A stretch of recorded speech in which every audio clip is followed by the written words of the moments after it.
So the purpose of finding critical numbers is to determine the maximum and minimum values of a function. So we could find the local minimum maximum, we could find the absolute minimum and maximum just by finding the critical values. So in order to find the absolute maximum, absolute minimum, so what we're going to do is we have an interval which is 0 to 5. So the domain of f of x is 0 to 5. And f of x is 12 plus 4x minus x squared. Now, first step is to find the derivative. So we have 4 minus 2x. Second step, set f prime of x equal to 0 and solve for x. So this would imply 4 minus 2x equals 0. So we have 4 equals 2x. X would equal to 4 over 2, which would imply x is 2. X is 2, and 2 lies in between 0 and 5, so we have a critical value in the domain of the function, so that is the critical number. So since that is a critical number, there has to be a minimum or a maximum at that point. Now, how do we determine if we have a minimum or a maximum? We could use the extreme value theorem.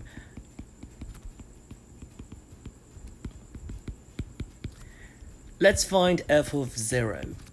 F of 0 is 12 plus 4 times 0 minus 0 squared, which is 12. F of 5 is 12 plus 4 times 5 minus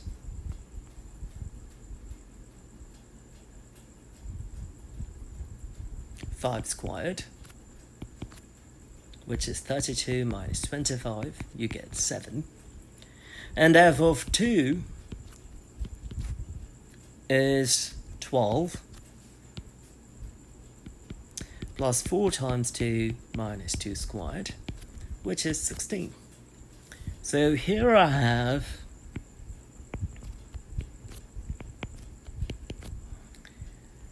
zero, 2, and 5. And at 0, I had a value of 12. Let's just say that's 12. And at 2, I went up to 16. And at 5, I went down to 7. So clearly, I have a peak at 2, and that has to be an absolute maximum. Now, what is the absolute minimum? The absolute minimum occurs at x is equal to 5. Right there.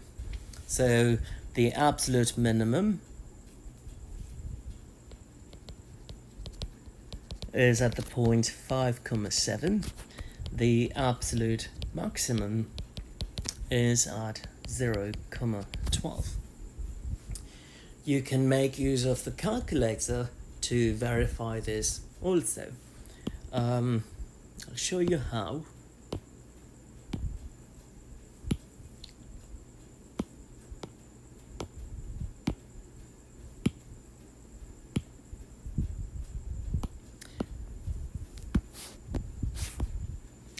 So let's go ahead and enter the function, which is 12 plus 4x minus x squared. And the domain is 0 to 5. And I'm just going to graph.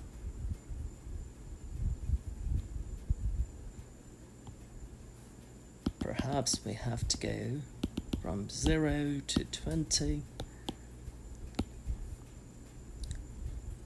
And you can see that's pretty much the curve that I have, and at 2 we end up having a maximum.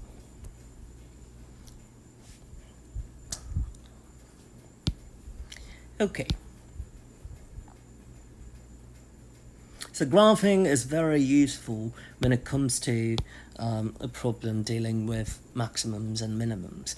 So here we have a cubic polynomial and the interval is -2 to 3. So the very first step is to find the derivative.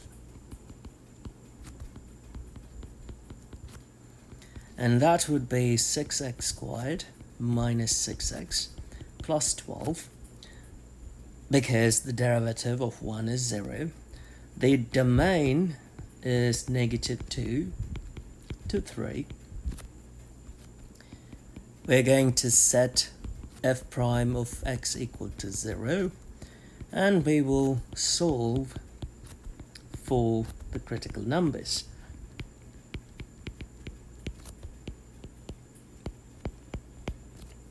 So f prime of x, we know it already, that is 6x squared minus 6x plus 12 equals 0. We have a 6 in common. 6 times x squared minus x plus 2 equals 0. Divide by 6 on both sides, we would get x squared minus x plus 2 equals 0. That is a quadratic equation, so x is minus b, so minus of minus 1, plus or minus square root of b squared, which is 1, minus 4 times a times c, divided by 2 times a. So we have 1 plus or minus square root of 1 minus 8 divided by 2.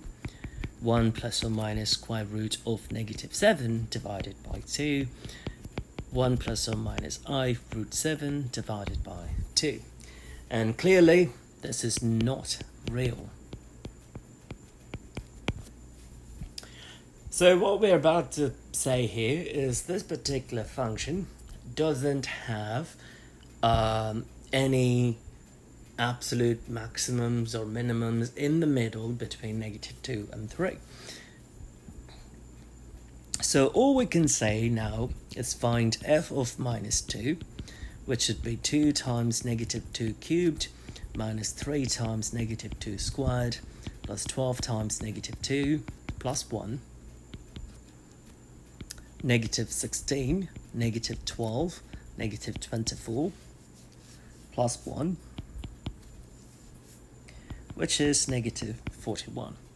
And f of positive 3, the other endpoint, is 2 times 3 cubed minus 3 times 3 squared plus 12 times 3 plus 1, 54 minus 27 plus 36 plus 1, and that is 64. So, if you graph this, you will see that this particular function doesn't have any peaks or dips. What do I mean by that? Let's go ahead and graph this. 2x cubed minus 3x squared minus 12x plus 1. And I'm just going to graph. Perhaps we should adjust the window here, -2 to 3, and have some really large values. So I'm just going to go from 0 to, or -60 to positive, -60 to positive 100. See what happens.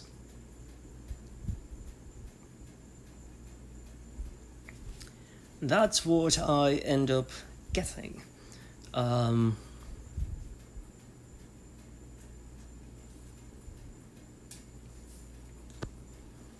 So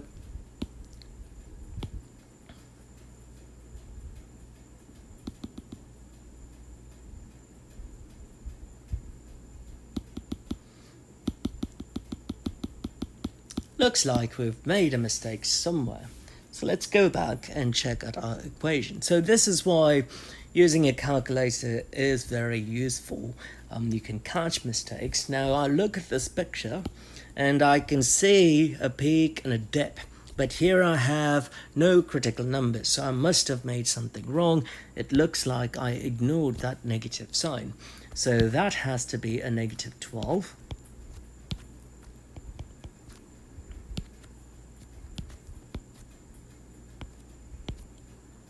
So negative 12, negative 2, negative 2, which would change our roots.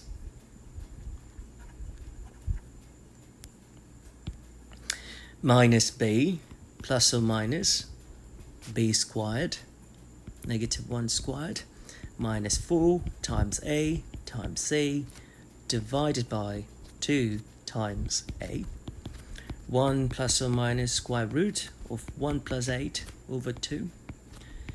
1 plus or minus square root of 9 over 2. So we have 1 plus 3 over 2 and 1 minus 3 over 2. And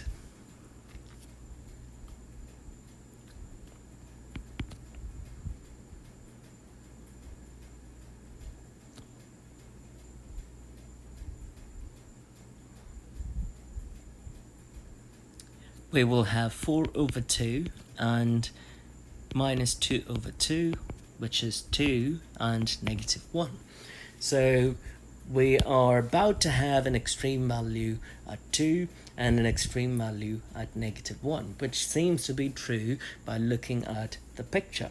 If I trace, when I go closer to negative 1 over there, I have a maximum value, and I go down here to the right at x is equal to 2, I have a minimum value. Now that minimum value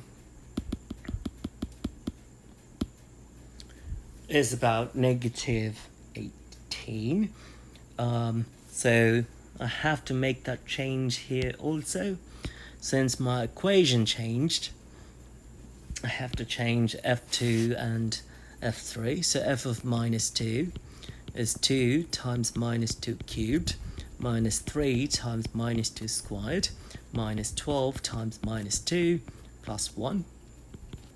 So minus 16, minus 12 plus 24 plus 1, which would give me minus 28 minus 4 plus 1 minus 3.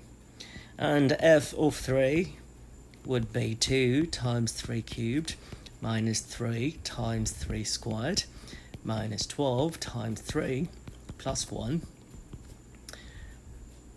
It's 54 minus 27 minus 36 plus 1, which is 27 minus 36, that's about minus 8. So what we have here, again using extreme value theorem, I have endpoints at minus 2 and 3. At minus 2, I have a value of minus 3.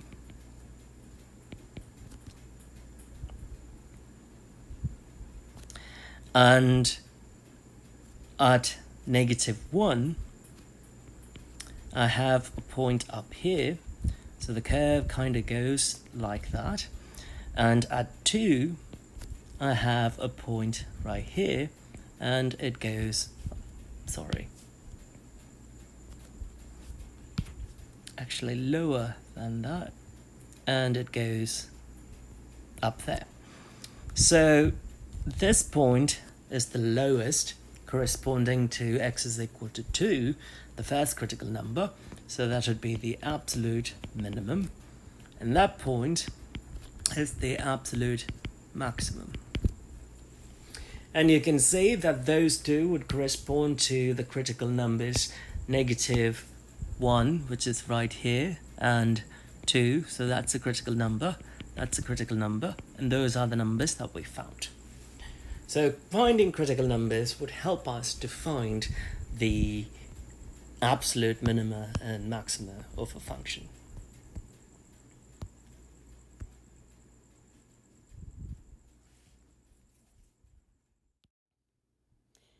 We continue with finding absolute maximum and minimum values of a function on a given interval.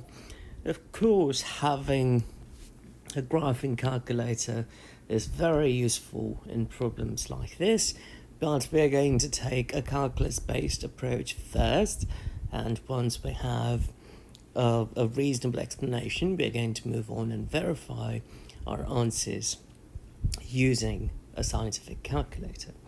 So the very first step is to find the derivative, which is f prime of x.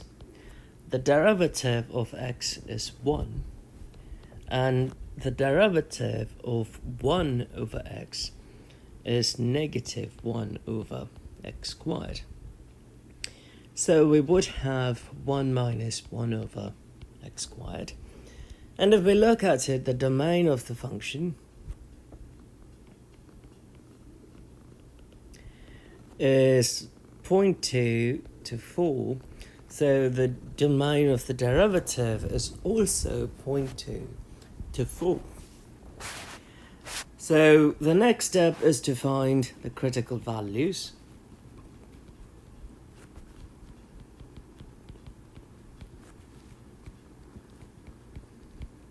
Or critical numbers. So we find that by setting f prime of x equal to 0 and solve for x. So we would have 1 minus 1 over x squared equals 0, which would imply 1 equals 1 over x squared. So x squared would equal 1. Since x squared is equal to 1, x would be equal to the square root of 1, which would give us plus or minus 1. And we needn't worry about -1 because it is not in the domain of the function. So we exclude x is equal to -1 because it is not in the domain of the function.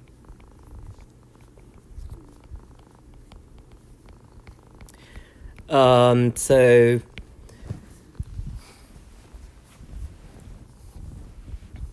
all we have is x is equal to 1 as a critical value. So we want to know if that particular value is a maximum or a minimum. So what I'm going to do is I'm going to plug in the end values. So f of 0.2 would be 0.2 plus 1 over 0.2. That would give me 5.5. Oh, 5.2, I'm sorry. And I'm going to plug in 4, and I have 4 plus 1 over 4, and that is 4.25. So it looks like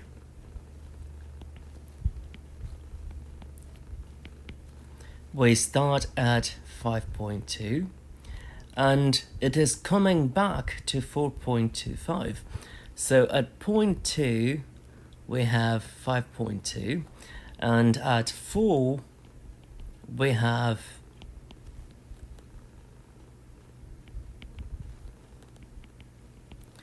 4.25.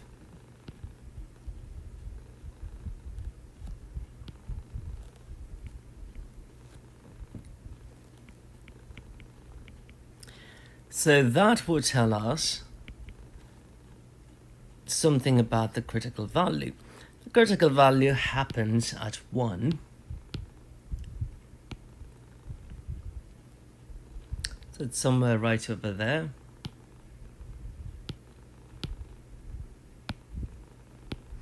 So 1 is right there. And let's evaluate and see what the value of f of 1 is. So f of 1 would equal 1 plus 1 over 1. I get 2. And 2 is way below 4. So let's say that is 2. It's not drawn to scale. So it seems like the curve is going that way. So we have an absolute minimum at x is equal to 1, and the value of that absolute minimum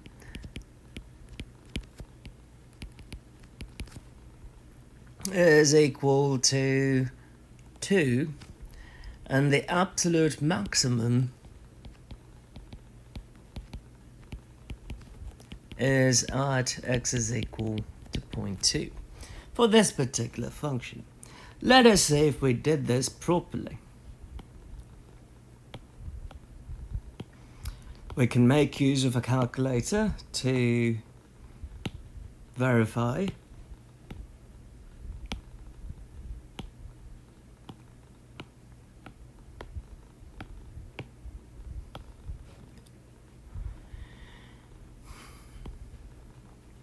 I have x plus 1 over x, and I'm going to set the window 0.2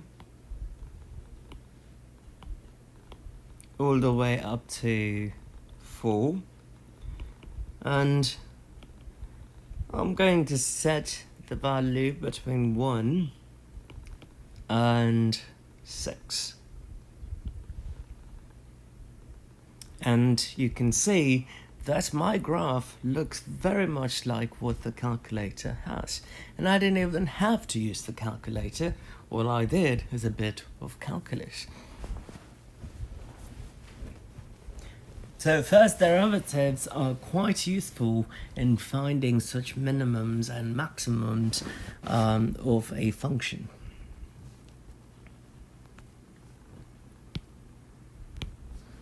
Here we have another example.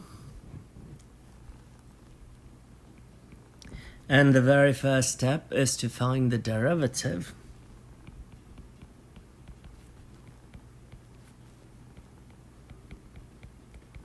So u is x, v is x squared minus x plus 1, u prime is 1, and v prime is 2x minus 1. So we have to use quotient rule. So f prime of x is x squared minus x plus 1 squared. V u prime minus u v prime. And that would give us x squared minus x plus 1 minus 2x squared plus x divided by x squared minus x plus 1 squared. The x's would go away. I could combine the x squared and negative 2x squared. That would give me 1 minus x squared divided by x squared minus x plus 1. And the domain of the function here is 0 to 3, which would imply that the domain of the derivative is also 0 to 3. Now we are going to set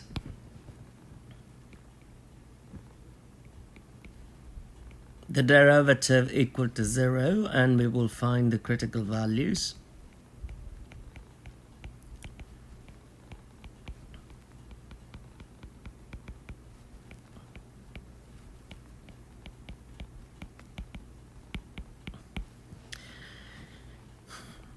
So we would have 1 minus x squared divided by x squared minus x plus 1 squared. If you cross multiply, we would have 1 minus x squared equals 0, which would mean x squared is equal to 1 and x is equal to plus or minus 1. And we are going to exclude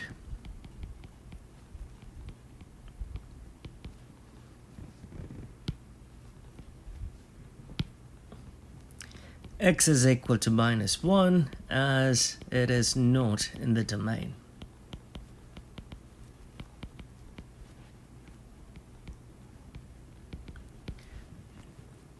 Now let's say if it corresponds to a minimum or a maximum. By it I mean the critical number x is equal to 1. So to do that, we are going to evaluate f of 0. F of 0 is 0 divided by 0 squared minus 0 plus 1, which is simply 0.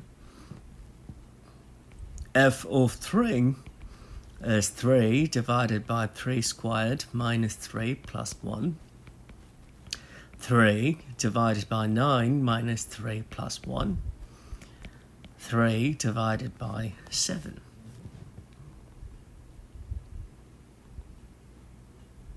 And that is probably 0.42 something, 42587 perhaps.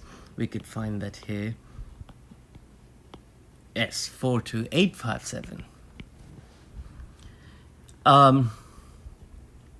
Now we will evaluate the function at the critical number and see what happens. So 1 over 1 squared minus 1 plus 1, we get 1. So when I graph this,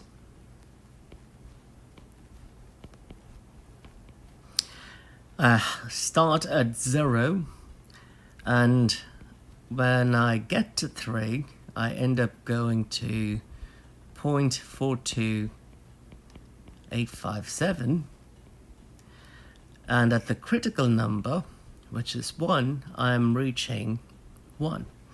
So my guess is that the function is going to go in that way. So that value is 1, that value is 0.4287. So x is equal to 1 corresponds to an absolute maximum.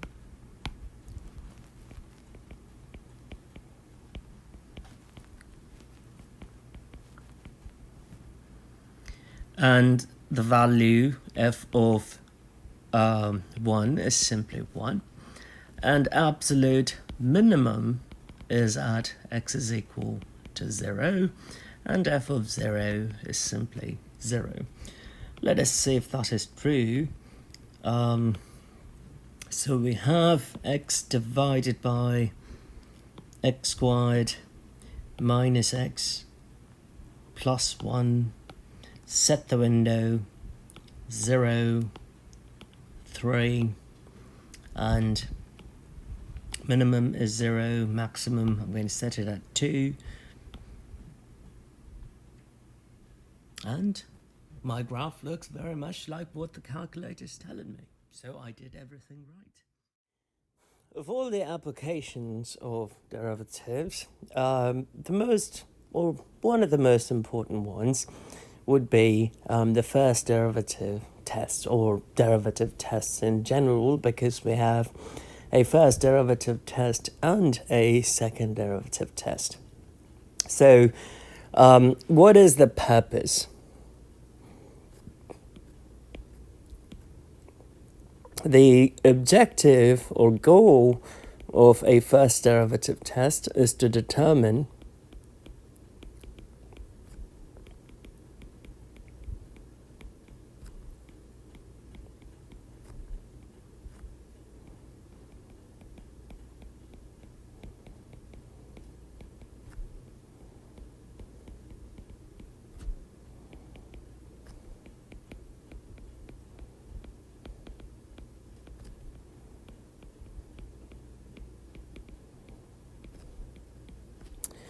where a differentiable function is increasing, decreasing, or constant. So I'm making a very strong argument here when I say differentiable function, because a differentiable function is definitely continuous.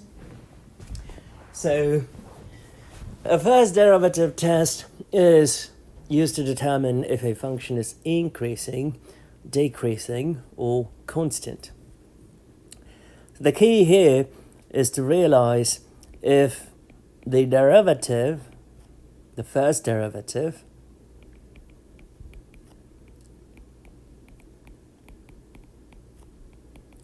is positive on an interval, then the function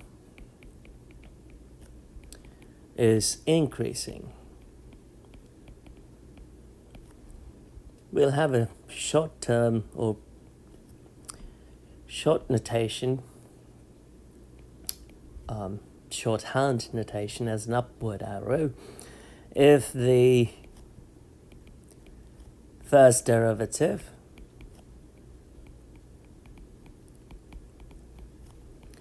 is negative on an interval, then the function is decreasing.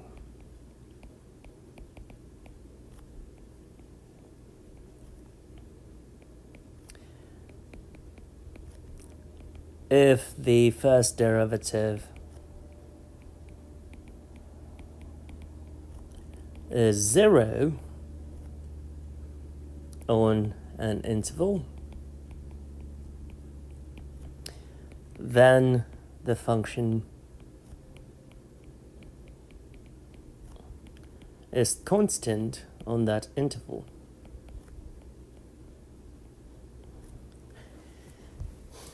So, how do we perform the test? The first step is to find the derivative.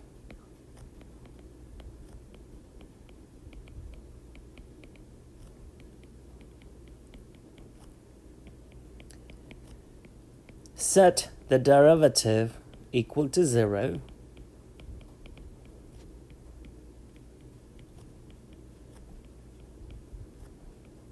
And solve for x.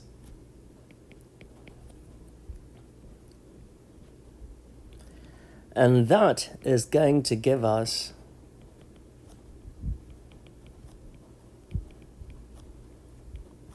the critical value.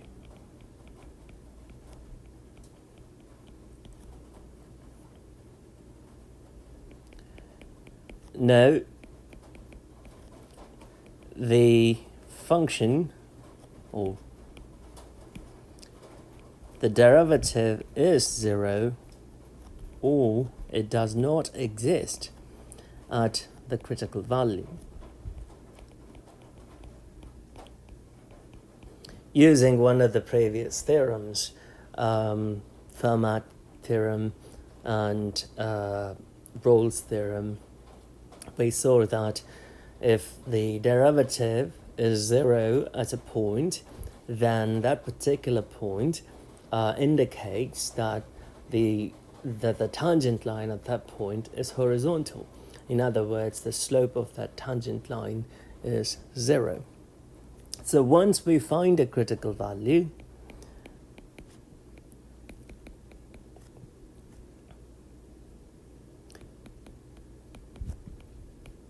pick test points on either side of the critical value.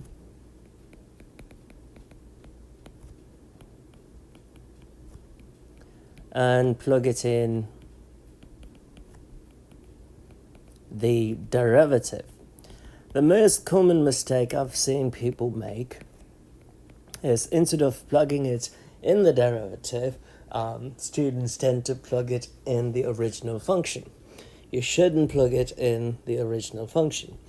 You have to plug it in the derivative. And depending on the sign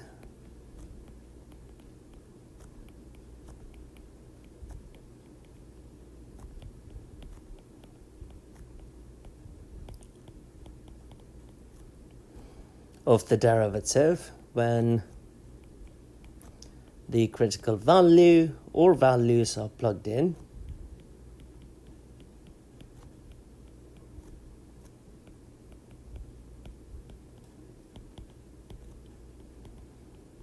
The function can be determined as increasing, decreasing, or constant.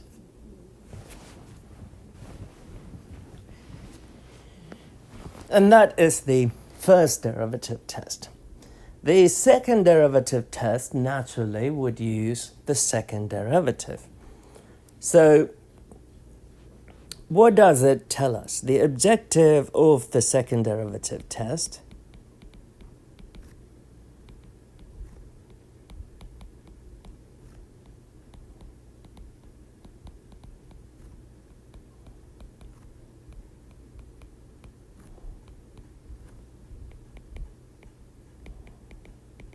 it helps us identify intervals where the function is concave up or concave down.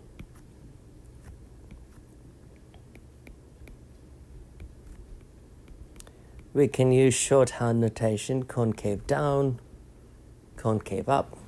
So, or neither. If you don't know what concave up, concave down are, consider the parabola that's open upward. That is concave up.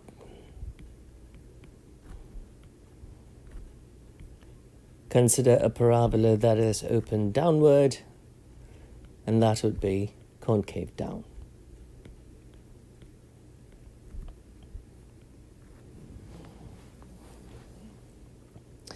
So the point where the function changes concavity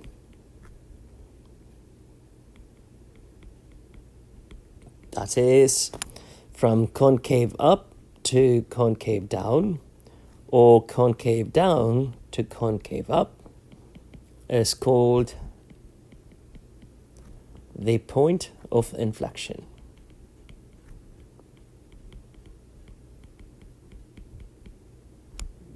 Or inflection point.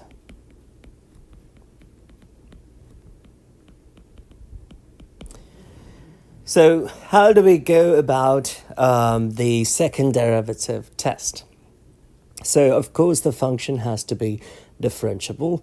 So consider a differentiable function.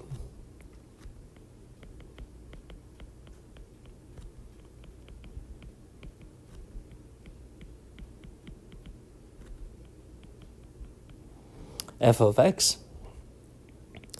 The first step is to find f double prime of x, which is simply the second derivative of the function.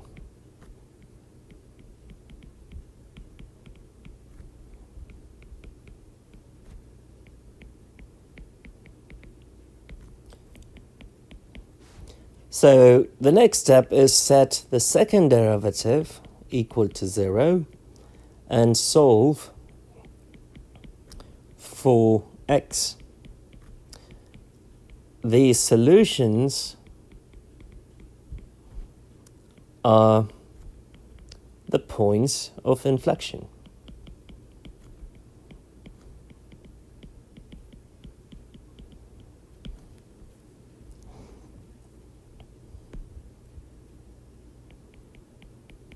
Then you plug in test points, which are x values on either side of the points of inflection.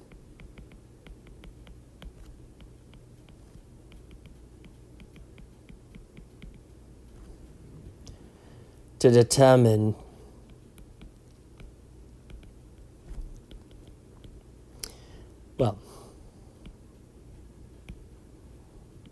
in the second derivative. So you have to plug it in the second derivative to determine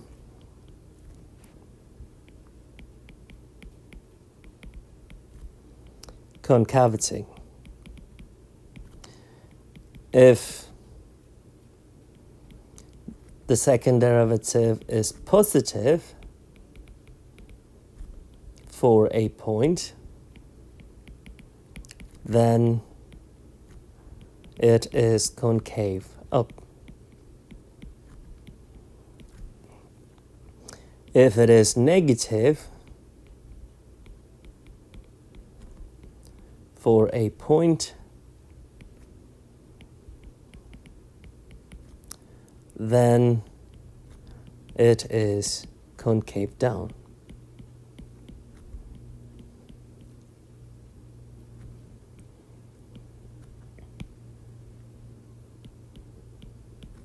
And if it is 0, then it is neither.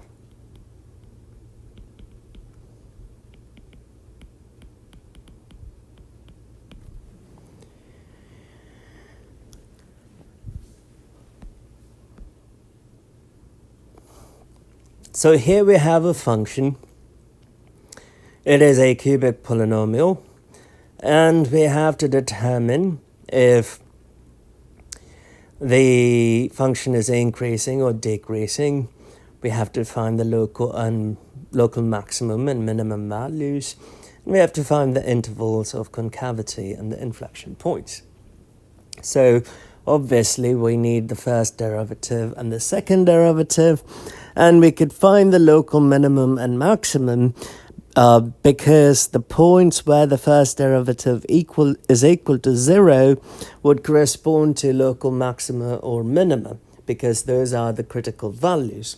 The extrema always occur at critical values. So the first step is to find the first derivative, f prime of x. So 3x squared minus 6x minus 9. Set that equal to 0 and solve for x. This is going to give us critical values. So 3x squared minus 6x minus 9 equals 0. Divide by 3 on both sides. We have x squared minus 2x minus 3 equals 0. Now, we could either use the quadratic formula or factoring to find the solution to that equation. In this problem, we could actually use factoring. So if I factor, I can factor this as x minus 3 multiplied by x plus 1. So x minus 3 is equal to 0, or x plus 1 is equal to 0. So we get x is 3, or x is minus 1. So the critical values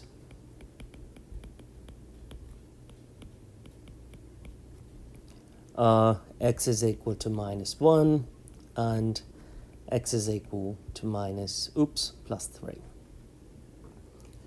If we find the critical values, then naturally we can find the local maximum and the minimum. So here is the first derivative test.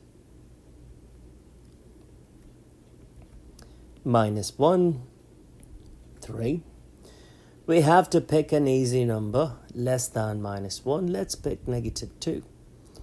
So f prime of negative 2, we have to plug it in the derivative, is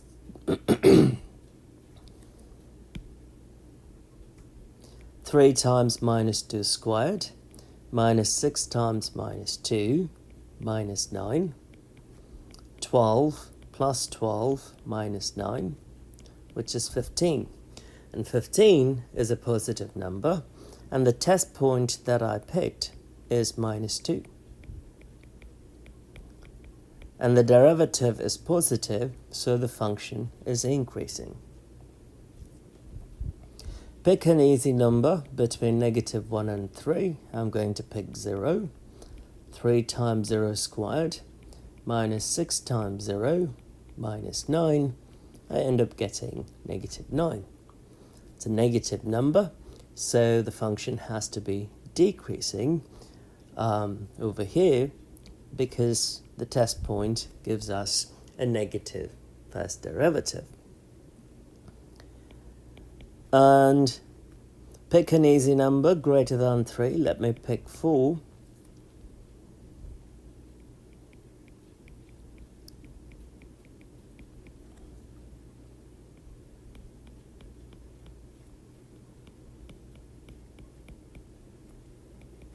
(48) minus 24 minus 9, which is 15.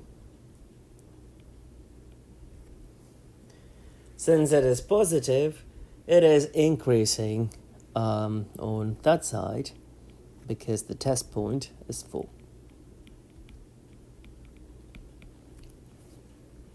So where is the function increasing? The function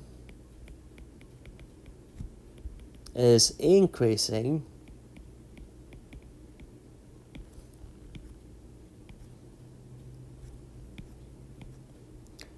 on that interval and on that interval.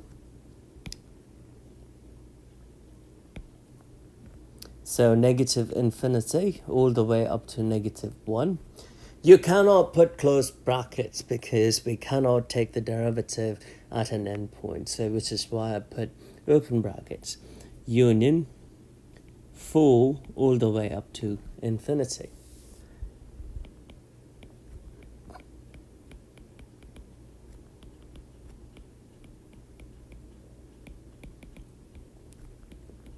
The function is decreasing for x in negative 1 to 3. So that would be over here. That is the decreasing interval. So f prime is positive. F prime is negative. And back again, f prime is positive.